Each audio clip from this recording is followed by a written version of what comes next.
performance globale d'une entreprise. Le fait que ça ne soit pas vrai ne devrait pas nous surprendre. Ensuite, au niveau micro, il y a des bénéfices de la diversité dans certaines circonstances, sous certaines conditions et sous certaines définitions de la diversité, soit dit en passant, qui ne se traduisent pas toujours par qui ne se traduisent généralement pas par des impacts visibles au niveau global de l'entreprise, simplement parce que, je reviens à l'argument précédent, c'est difficile de faire bouger le curseur de la performance globale de l'entreprise. Quand on a dit ça, est-ce qu'on a dit que la diversité, c'est pas important? Mais pas du tout.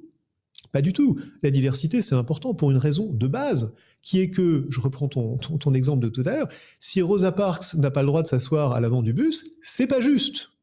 C'est pas juste.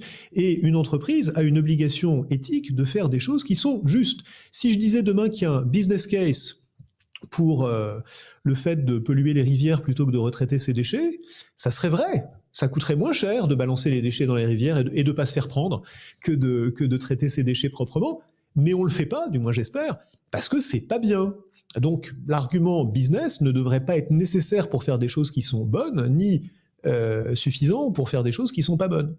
Comment est-ce que tu analyses le phénomène aux États-Unis où un certain nombre d'entreprises reviennent sur leurs engagements de diversité, d'inclusion de façon assez brutale, même certains fonds d'investissement qui s'étaient dit très favorables, très engagés, finalement disent mais finalement ça n'a pas d'impact sur le business et donc est-ce que c'est un abandon de la morale? Est-ce que c'est une réalisation de ce que tu analyses dans ton bouquin, qui est de dire, en fait, ça n'a pas d'impact sur le business, donc si je suis juste un fonds d'investissement, j'ai pas besoin d'investir dans des boîtes qui sont responsables sur ces sujets?